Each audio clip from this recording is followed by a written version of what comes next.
Lucas capítulo 18.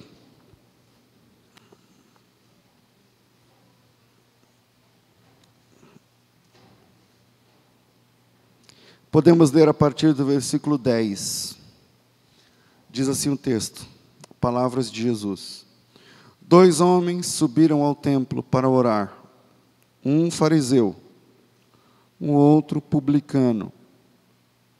O fariseu, estando em pé, orava consigo desta maneira: ó Deus, graças te dou porque não sou como os demais homens, roubadores, injustos e adúlteros, e nem ainda como esse publicano.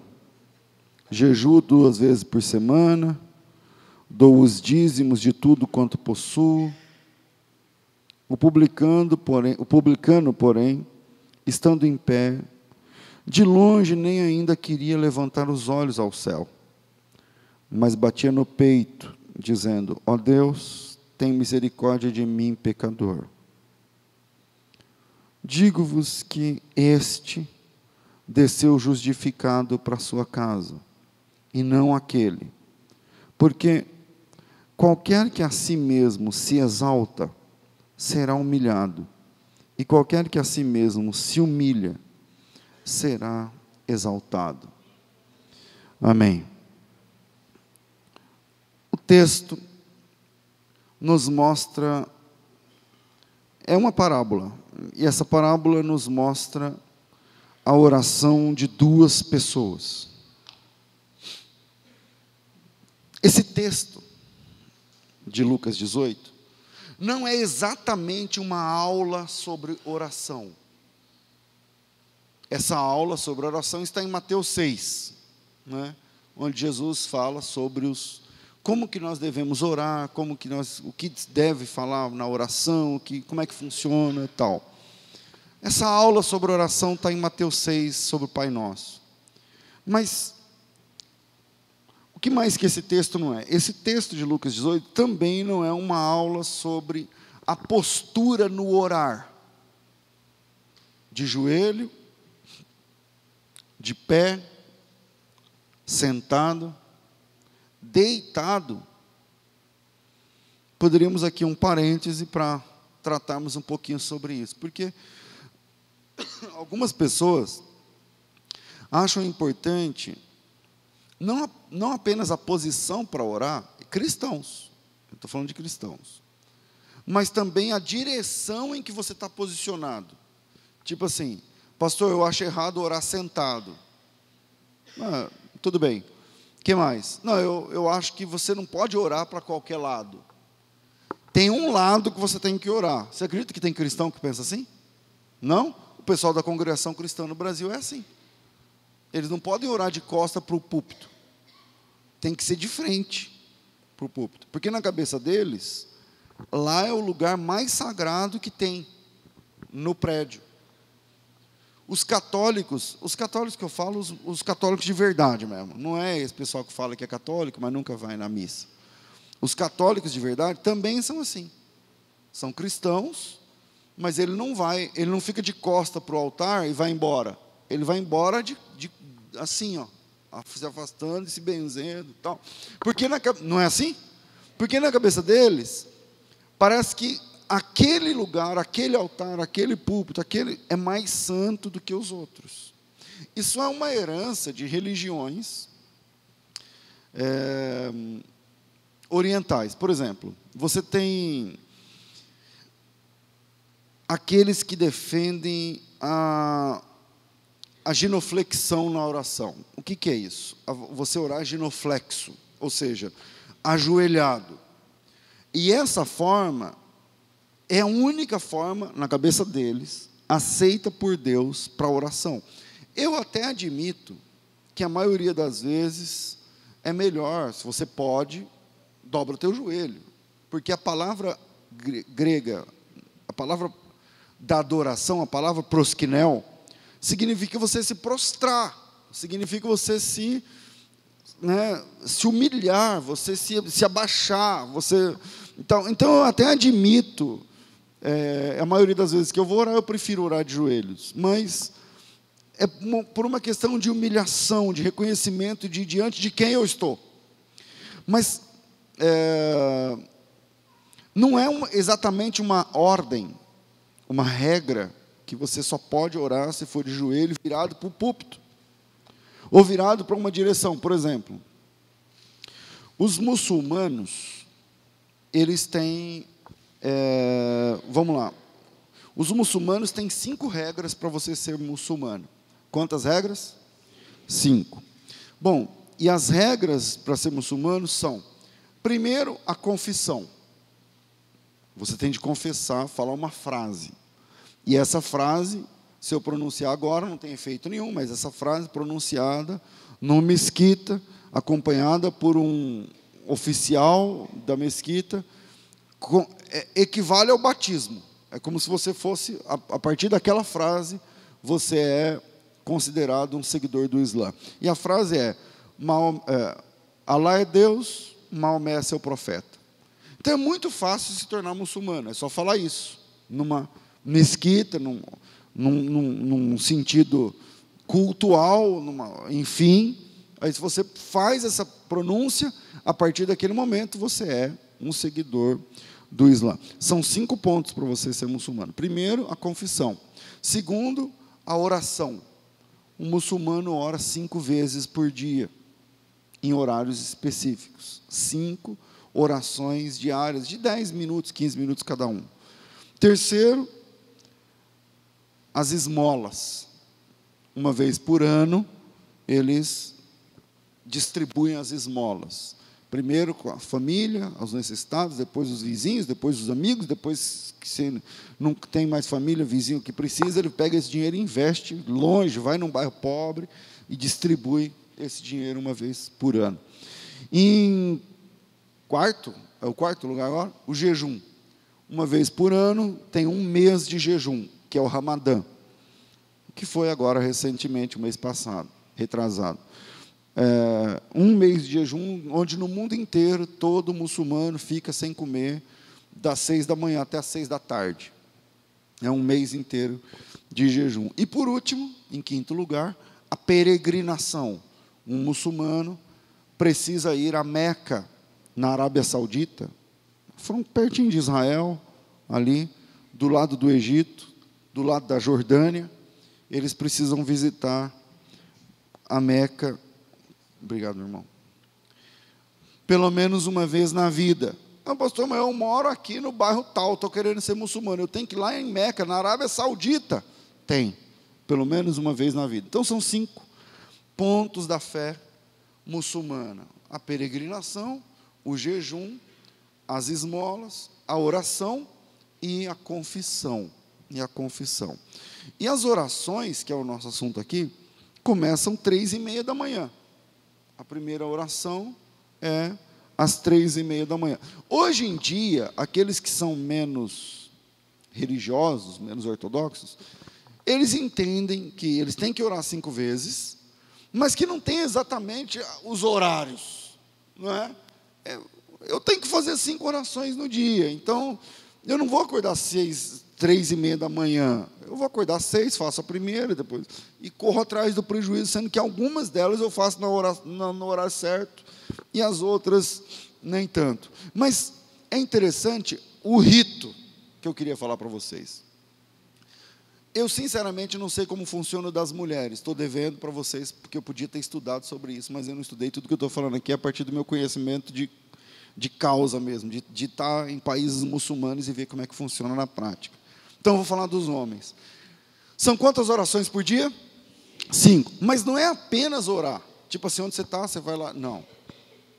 Você tem que pegar o seu tapete e colocar na direção de Meca. Alguns tapetes vêm com bússola. Tem uma bússolazinha e apontando aonde fica Meca. Aí você pega o tapete, se você está aqui no Brasil, no avião, você pega o tapete e vai... Opa, é aqui. E aí você coloca o tapete dentro do banheiro, por exemplo. vê para que lado fica, e passa ali alguns minutos em oração. Mas não apenas, vamos falar de antes da oração.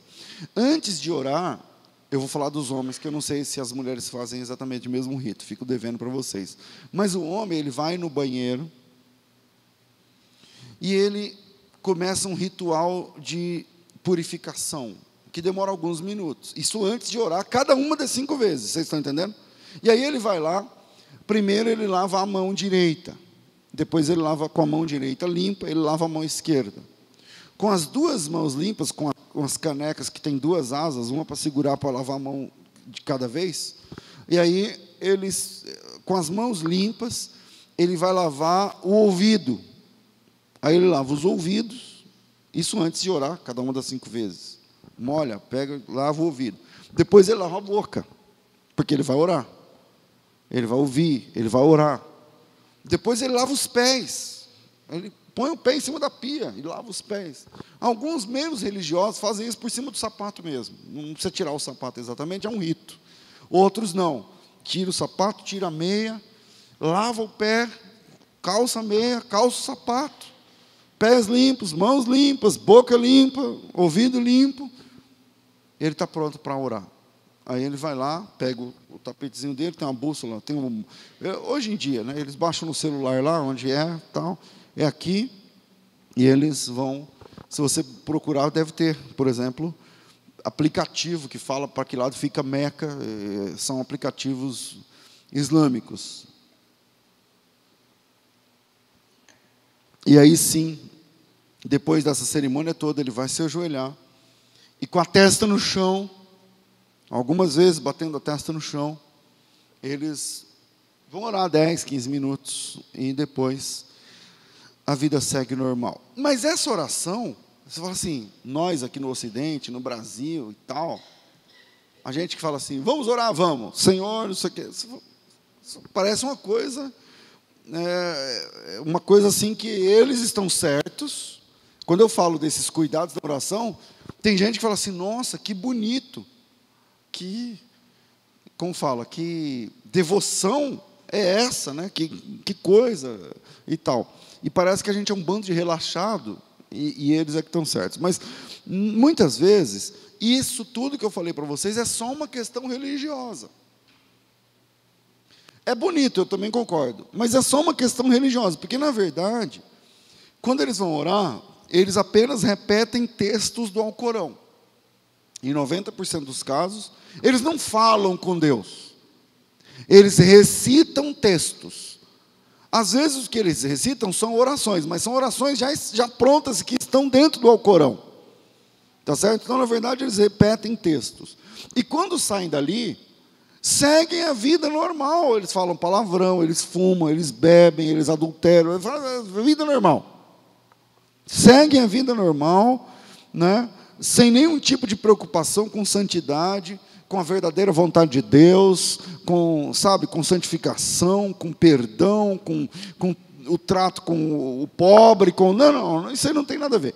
Uma vez por ano eu me preocupo com o pobre, uma vez por ano eu jejuo, 5 vezes por dia eu rezo os textos do Alcorão e tal. E aí, voltando para o nosso assunto, posição na oração. Pergunta, Deus aceita a oração de quem ora sem se ajoelhar? Sim ou não? Deus aceita a oração de quem não está exatamente voltado, vamos falar de Jerusalém, para Jerusalém? Porque lá no texto da inauguração do templo, se você ler com calma Crônicas capítulo 7, o Senhor diz assim para Salomão, se alguém algum dia cometer um pecado e estiver fora, mas se virar para esse lugar e orar, aí parece que o pessoal lá do Antigo Testamento também tinha essa mania. Já que eu estou aqui, eu vou me virar para Jerusalém. Lembra que Daniel orava 3 vezes por dia, voltado para onde? Voltado para Jerusalém. Ele estava na Mesopotâmia, ele estava na Babilônia, mas dali, não sei como, lá, qual era o recurso, mas ele se virava para Jerusalém para orar. Deus aceita a oração de quem não está voltado, virado para Jerusalém? Sim. Deus aceita ou rejeita a oração de quem, afinal? Irmãos, para Deus, a posição o rumo e até mesmo as palavras não são muito importantes. Pastor, até mesmo as palavras. Pois é, o apóstolo Paulo que vai falar isso para a gente. Que a gente nem sabe orar como convém, mas que o Espírito Santo intercede por nós com gemidos inexprimíveis. Então Deus se importa mais com o orante. Essa palavra é meio católica, mas a gente não tem costume de falar assim. Deus se importa mais com o orante do que com os ritos envolvidos na oração.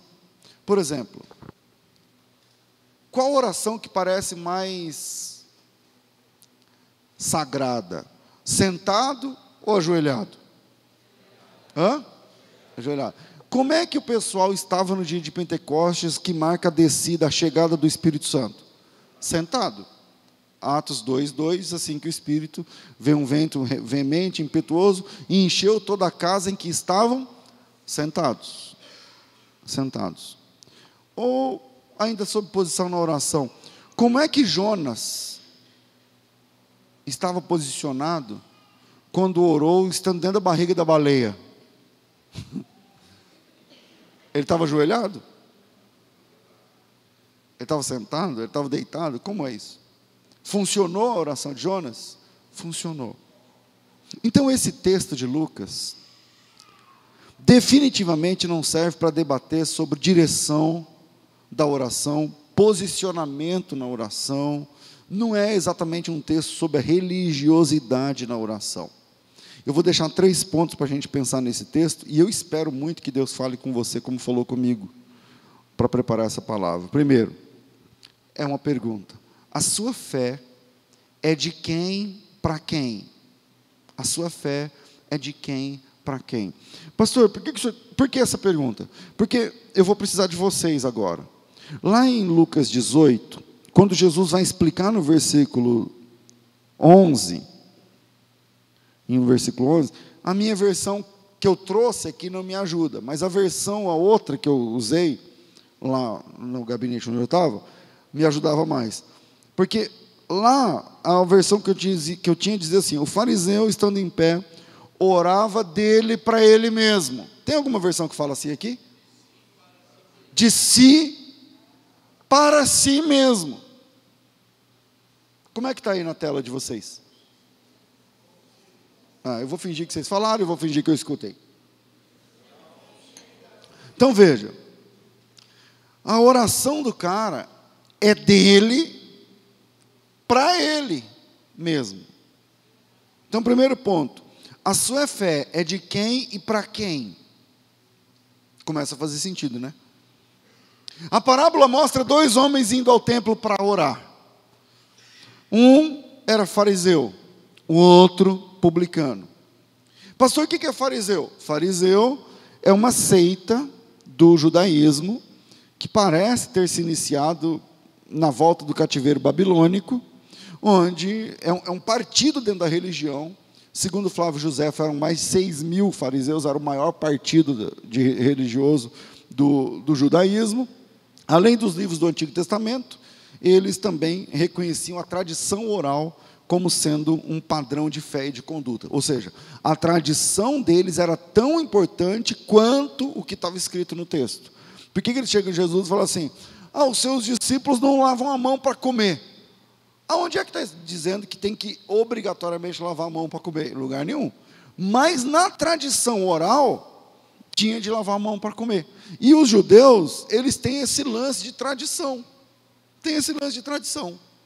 Eu estava lá em Israel semana passada com o nosso professor lá, o Salo, e aí ele contou uma história. Ele diz assim: ele casou, o nome da esposa dele é Olga, eu conheço a esposa dele há alguns anos.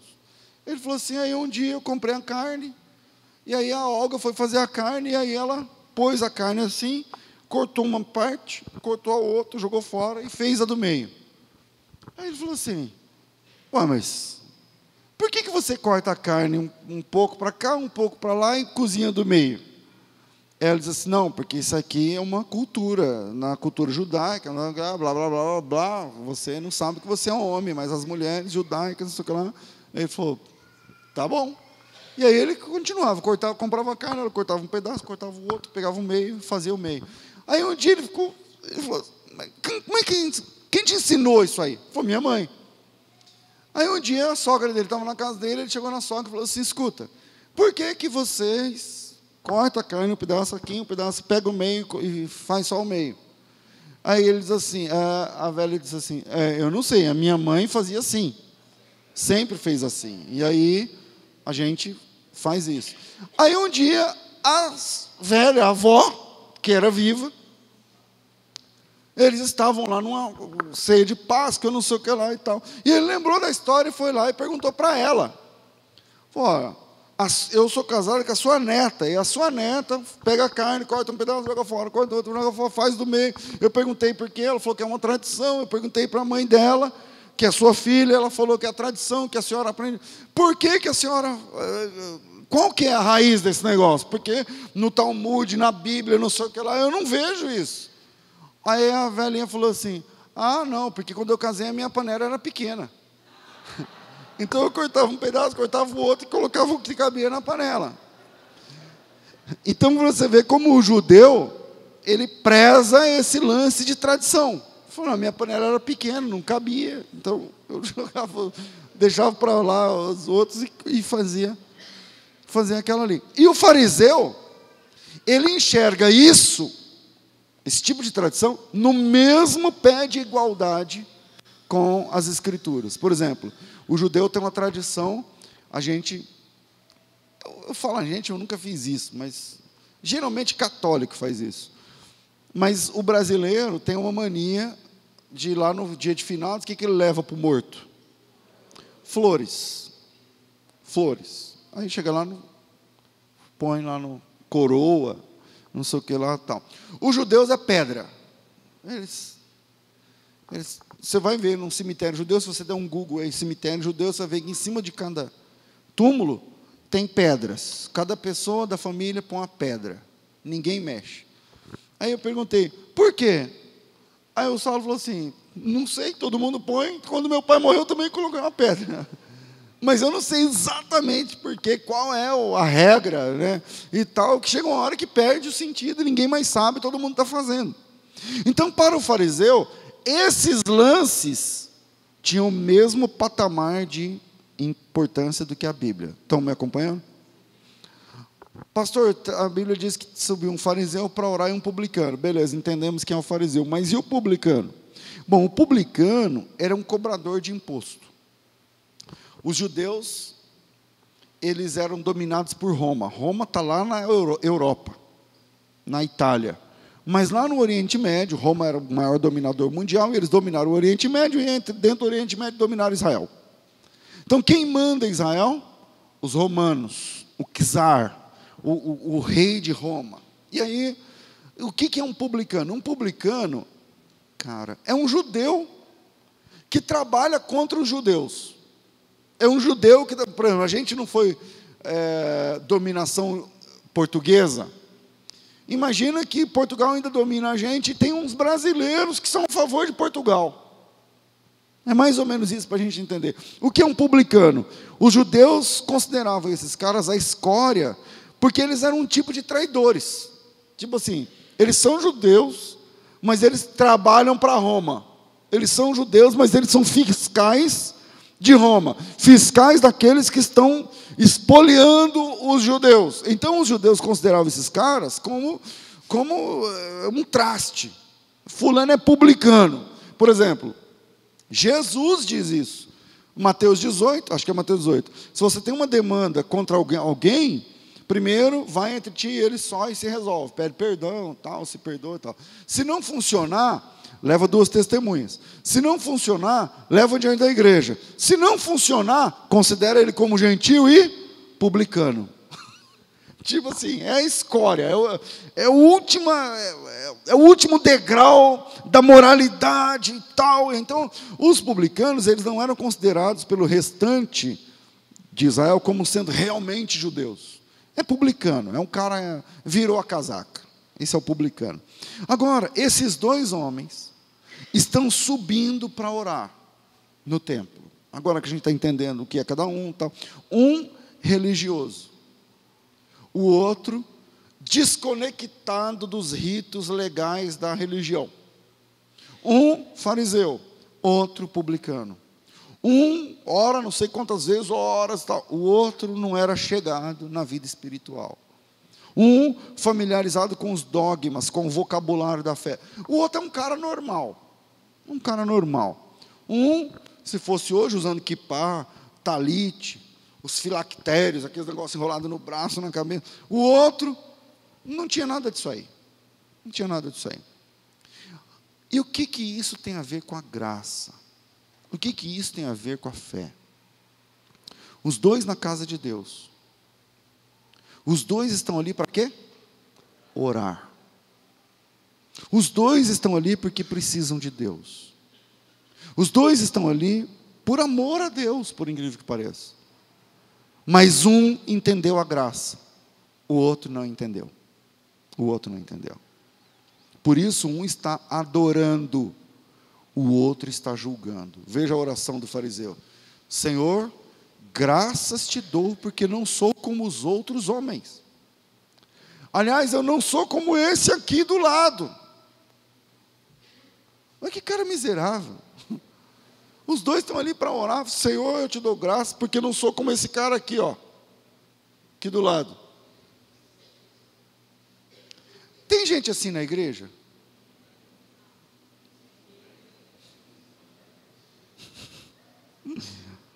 Porque um está adorando a Deus, o outro está julgando. Um está medindo os fatos com a régua que ele acha que é correta. Eu não faço, não tomo teu nome em vão, não faço isso, eu não lembro quais são as regras que ele usa ali.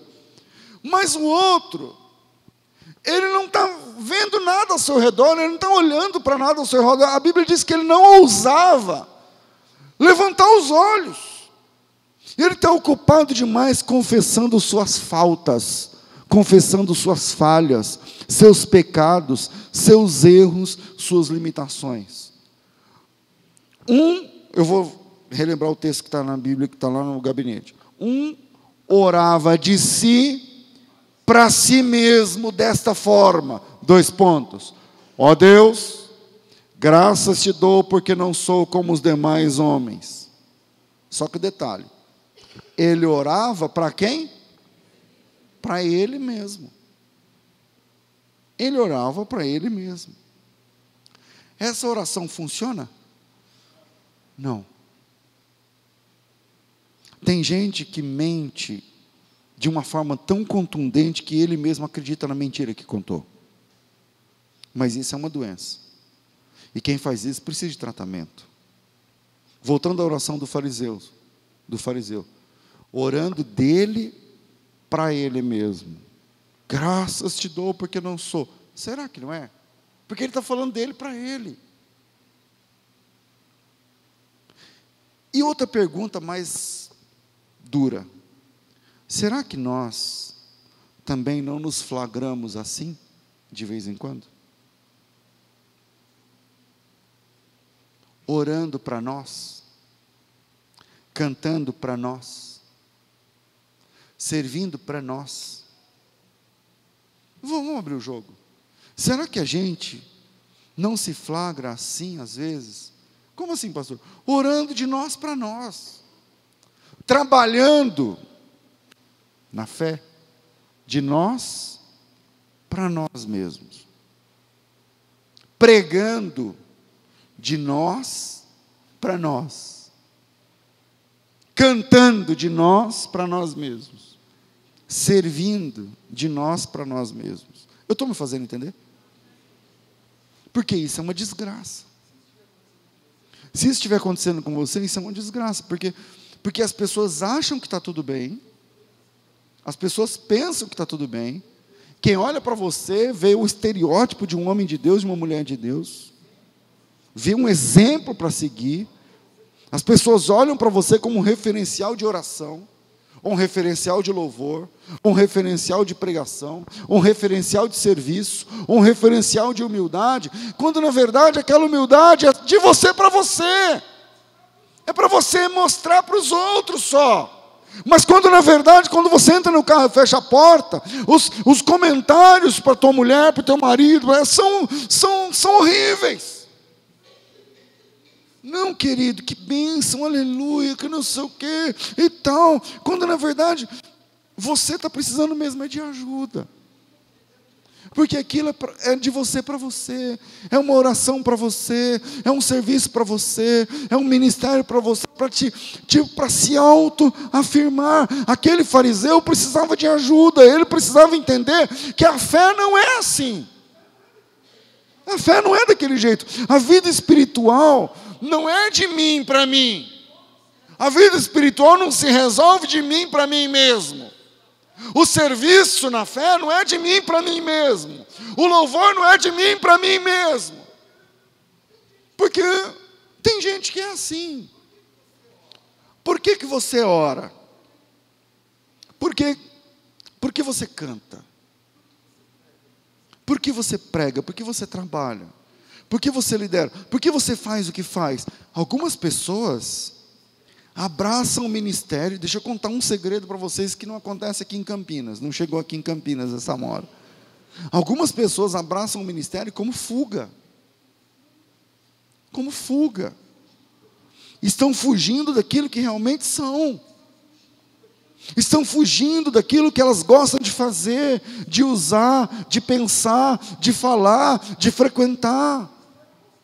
Aí o ministério é uma fuga. Tipo assim, eu preciso parar de fazer o que eu estou fazendo, então já sei, eu vou entrar de cabeça na igreja. É de você para você mesmo. Não, eu estou, sabe, a minha situação está assim, é um vício, alguma coisa tal, então já sei, o que eu faço para abandonar esse comportamento? Eu vou chegar lá e vou me embrenhar no ministério da igreja, falar, põe meu nome aí, que dia é, eu vou vir na reunião, eu vou dar palpite, eu vou dar dinheiro, eu preciso fazer, porque eu tenho de ocupar a minha cabeça. Se você está no ministério para ocupar a sua cabeça, é de você para você mesmo. Se você participa da oração porque você tem de ocupar, não é de você para você mesmo. Não, eu preciso me libertar disso, então eu vou começar a pregar contra isso agora. Eu preciso me libertar disso, então eu vou cantar, sabe, porque quem canta os seus males espanta. Achamos uma pessoa perdida dentro do templo e com uma vida de oração em dia. Esse fariseu tem uma vida de oração em dia, mas ele está perdido, porque o que ele faz é para ele. Sabe aquela pessoa que tem alguma coisa acontecendo de mal, de ruim, ela para e fala assim, não, eu vou procurar o pessoal da oração e vou entrar nesse grupo. Eu vou procurar o pessoal da visita e vou entrar nessa. Eu vou procurar o pessoal da limpeza e vou entrar nessa. Eu vou procurar o pessoal do evangelismo e vou entrar nessa. Vou procurar o pessoal dos casais, vou procurar os jovens, vou procurar alguma coisa, porque eu tenho que me ocupar. Não. Pastor, mas o senhor acha errado fazer? Com esse coração, eu acho. Porque é de você para você. Não é para Deus. É que você está tentando se autoafirmar. E o texto que nós lemos agora, nós achamos um cara religioso, perdidinho dentro do templo. Perdidinho, orando dele para ele. E Jesus está mostrando nesse texto uma pessoa que está envolvida com a oração, envolvido com a religião, como poucos estão. Como poucos. Mas que está perdido espiritualmente. Gente, eu acabei de dar um exemplo aqui de muçulmanos. Os caras oram 5 vezes por dia. E a maioria dos que eu conheço pessoalmente estão perdidos. Estamos diante de um personagem da Bíblia que ora, que frequenta, que trabalha. O cara conhece Bíblia como poucos. Mas não vive. Ou não entendeu que a palavra de Deus não é um livro de regras, mas é a fonte da nova vida em Cristo Jesus. Estamos diante de um homem perdido. Pensa num homem perdido segurando um mapa nas mãos. É isso. É o crente que faz dele para ele, mas está com a Bíblia na mão. A Bíblia é um mapa. A Bíblia explica certinho o que é para fazer. É um homem perdido segurando um mapa, incapaz de acertar o caminho que o leva para os braços do Pai. Então, o primeiro ponto é o seguinte. Cadê? Sua fé é de quem para quem? Você ora? Que bom, mas você ora a quem para quem? Por quê? Você canta? Legal. E canta bem, né? Que bom. Mas é de quem para quem? Segundo, céu é para quem não merece. Céu é para quem não merece. Eu aprendi, desde o início da minha fé, que o céu é um lugar de surpresas. O irmão que me disse isso era um presbítero. Ele é presbítero até hoje. Ele dizia o seguinte, que céu é lugar de surpresa, porque pessoas que você não acreditava que vão para o céu, vão estar lá. Aliás, Jesus disse isso, né? Que até prostitutas e não sei o que lá iam chegar primeiro. Lembra desse texto de Jesus? Lembra ou não lembra? Lembra? Enquanto outras que já estavam com o passaporte carimbado para o céu, não estarão lá. Não estarão lá. E seguindo as pistas de Jesus,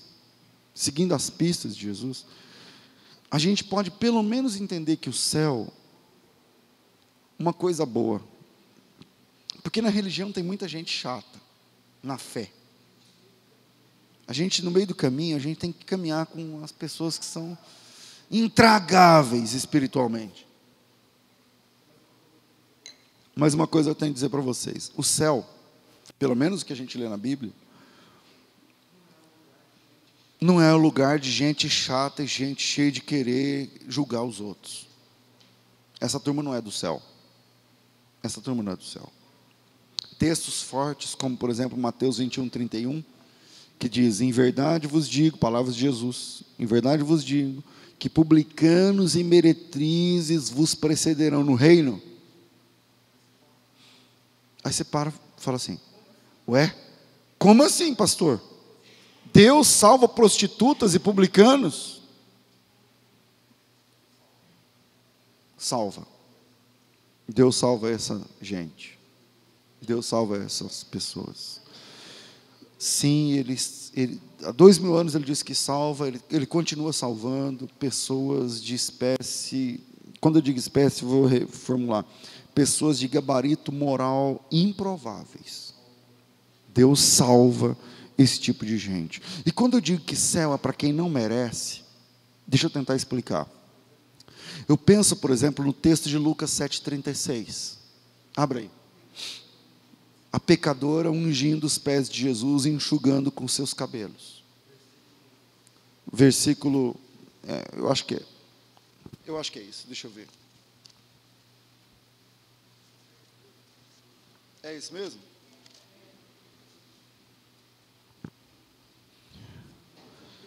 Versículo 37. Eis que uma mulher da cidade, uma pecadora, sabendo que ele estava à mesa à mesa em casa do fariseu, levou um vaso de alabastro com unguento. Presta atenção. Eis que uma mulher da cidade, pecadora, sabendo que Jesus estava à mesa da casa do fariseu, levou um vaso de alabastro com unguento, e estando de trás dos seus pés, chorando, regava-os com as suas lágrimas e os enxugava com seus próprios cabelos, beijava-lhes os pés e ungia com unguento. Segura aí. Ela era uma pecadora. A palavra pecadora no grego aí é a palavra hamartolos, que significa uma pessoa dedicada ao pecado. É o texto. Envolvida com o pecado. Aí, sabendo que Jesus estava, ela teve a informação, ela trouxe o que ela tinha de maior valor para entregar. Isso é muito interessante. Uma pessoa dedicada ao pecado, uma pessoa pecadora, não é uma ex-pecadora não, até aquele momento ela é uma pecadora, sabendo que Jesus estava no recinto, ela trouxe o que tinha de maior valor, um unguento que estava dentro de um vaso que era feito de alabastro, e alabastro era uma pedra, e ela trouxe esse vaso, só o vaso era caro, imagina o que estava dentro. Ela trouxe o que tinha de maior valor, e quando ela chega lá, ela lava os pés de Jesus com as suas lágrimas. Não é com unguento, não. Jesus estava com os pés empoeirados da caminhada. Primeiro ela lava os pés usando as lágrimas. Depois ela enxuga os pés de Jesus usando os cabelos. Agora que Jesus está com os pés limpos e enxutos, aí ela vai ungir os pés de Jesus com o óleo, com o que estava lá no vaso de alabastro. Ela usou o que ela tinha para servir. Ela usou o que ela tinha para servir. Ela usou o que ela tinha para servir. Então, a grande questão da fé é a seguinte: não é seu dinheiro. Não é seu dízimo. Não é seu sacrifício. Está na moda agora a palavra sacrifício. Vem sacrificar. Não é seu sacrifício, não é seu dízimo, não é seu serviço, não.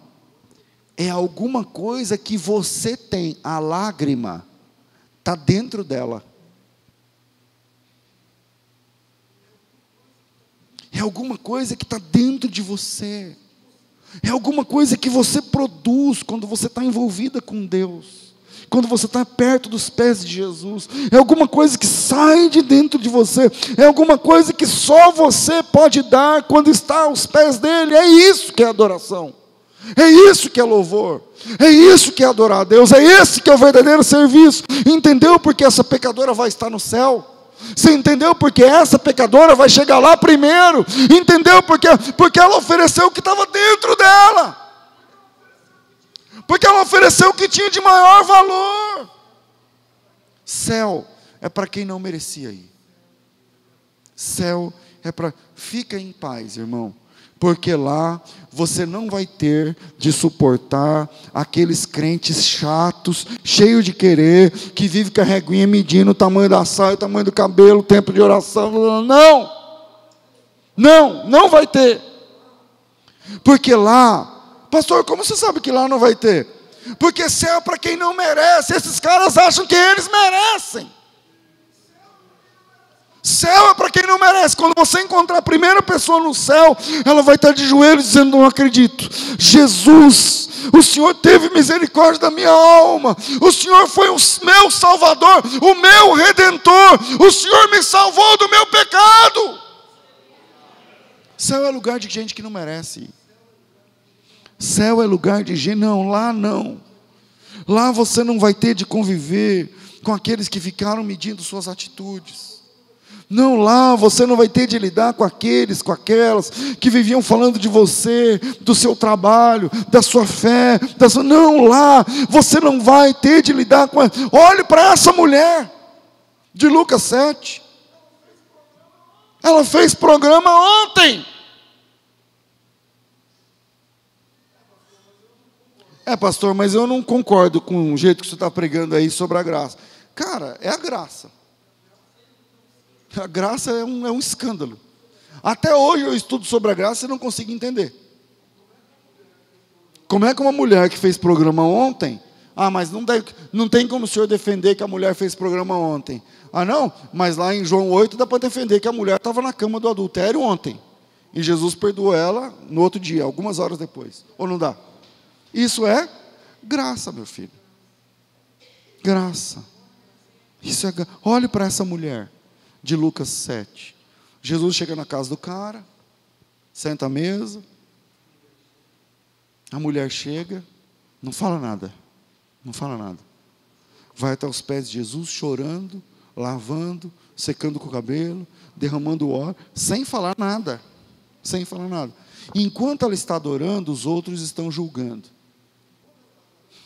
Enquanto ela está adorando, os caras estão dizendo: se ele viesse de Deus, saberia da onde essa mulher veio para fazer isso que ela está fazendo.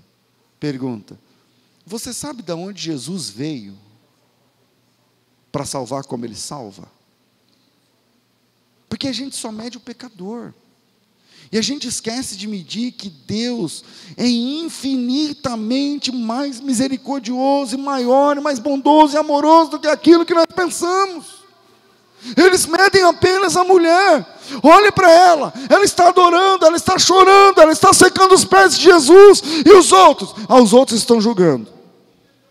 Um entendeu o conceito de perdão, os outros não. Os outros não. Pastor, então o que eu faço para ser aceito? Entregue o que está dentro de você, como ela. Entregue o que está dentro de você. Não é só o que está fora. Não é só o que você pode fazer. Não é só o que você pode servir. Não é só valores, não é só trabalho, não. Sirva com aquilo que sai de dentro de você. Regue os pés de Jesus com isso. E não preste atenção naqueles que estão aqui para medir sua fé, sua devoção, seu serviço. Não liga para essas pessoas.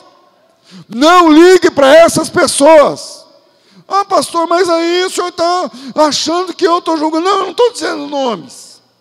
Eu estou dizendo que a fé, você vai ser julgado. Na fé, você vai. Tem gente que está ali só para medir, só para ver que hora você chega, que hora você vai, quanto você dá, quanto você pode, que hora você faz, que hora você deixa de fazer. Não ligue para esses. Entregue o que está dentro de você, que Jesus recebe. Vá até os pés de Jesus, e lá, não olhe para a direita, não olhe para mim, não olhe para a minha família, olhe para os pés de Jesus. Entregue o que está dentro de você aos pés de Jesus, porque Ele recebe, e Ele conhece você mais do que ninguém. Aquela mulher estava rodeada de fariseus, e você acha que a gente é rodeado de quê?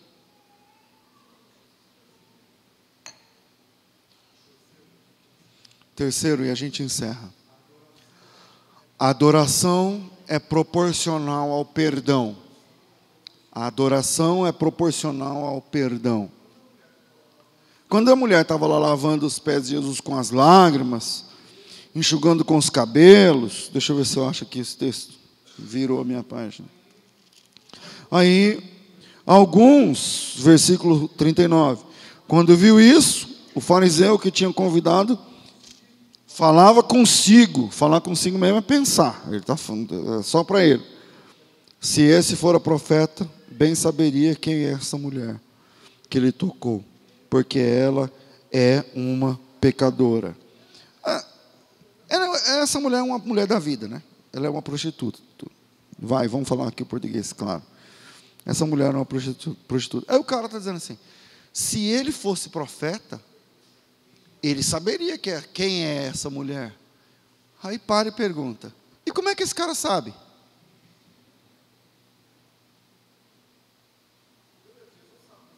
Beleza, Jesus sabe, mas ele é onisciente. Esse cara é onisciente? Não. E como é que esse cara sabe, como é que ele conhece os serviços sexuais dessa mulher? Não é, isso é uma outra discussão. Segue o texto. Aí, versículo 40. Jesus respondeu o quê? O pensamento do cara. Você sabe que o cara só pensou, né? Disse consigo mesmo a pensar. E Jesus respondendo, disse, Simão, tem uma coisa para te dizer. Aí Jesus conta uma historinha. Versículo 41. Certo homem tinha 2 devedores. Um devia 500, o outro 50. E não tendo com que pagar, perdoou os 2. Agora me diz, qual deles o amará mais? Respondeu Simão, eu tenho para mim que é aquele a quem mais perdoou. E disse Jesus, julgaste bem. Vês essa mulher? Entrei na tua casa e não me deste água para os pés. Mas esta regou os meus pés com lágrimas, enxugando com seus cabelos. Não me deste ósculo é o beijo no rosto. Mas essa mulher, desde que entrou, não cessa de beijar os meus pés.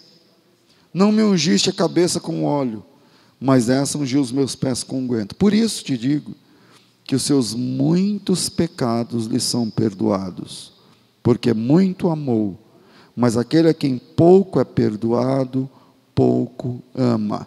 E voltando-se a mulher disse, os teus pecados estão cancelados, estão perdoados, estão resolvidos. Irmãos, terceiro, a adoração é proporcional ao perdão. Jesus conta uma historinha, e na historinha, um devia muito, outro devia pouco, e o Senhor perdoou os 2. Ele disse assim, e aí, qual dos 2 vai ser mais grato? O cara que devia muito. O cara que devia muito, esse cara vai ser muito grato. Toda vez ele vai lembrar. Ele vai chegar em casa e falar, não acredito. Ele me perdoou depois de tudo. Ele me perdoou o valor integral. Quem é você nessa historinha? Na historinha de Jesus, você é o cara que devia muito ou devia pouco?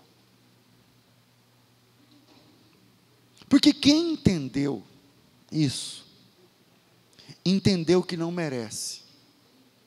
E quem entende que não merece, mas recebe a graça, vive outro padrão de vida cristã. Porque sempre a graça vai ser um favor escandalosamente maior do que o que eu merecia. Sempre. Quando você vai orar, você lembra, Senhor, não era para eu estar aqui. Por exemplo, era para você estar com a sua família agora, se não fosse a graça? Era para você ser considerado agora, se não fosse a graça, o perdão? Era para você estar vivo agora, para alguns, se não fosse a graça? Era para você abraçar seus filhos agora, se não fosse a graça? Meu irmão, se Deus expor hoje os nossos pecados, ninguém se cumprimentaria depois desse culto. Eu vou repetir, se Deus expôsse, não sei se está certo esse tempo verbal, se Deus expusesse os nossos pecados agora, ninguém pegaria na mão de ninguém aqui. Vocês acham que eu estou exagerando? Não. Na minha ninguém pegaria.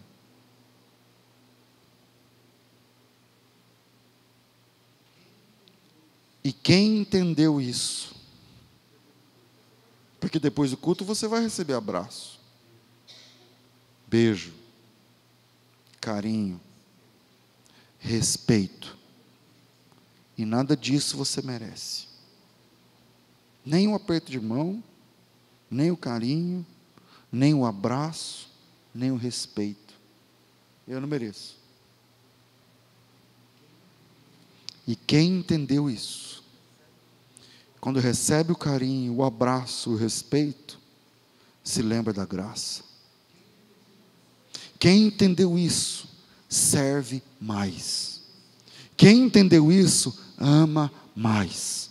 Quem entendeu isso, abraça mais. Quem entendeu isso, prega mais. Quem entendeu isso, trabalha mais. Por quê? Porque muito foi perdoado. Muito foi perdoado. Porque até mesmo nos nossos testemunhos, aqueles que gostam de testemunhar, porque irmãos, vou falar, porque eu era terrível, era isso, não. A gente conta o que a gente quer contar. Mas tem outras coisas nojentas. Tem coisas feias, que se a gente contar,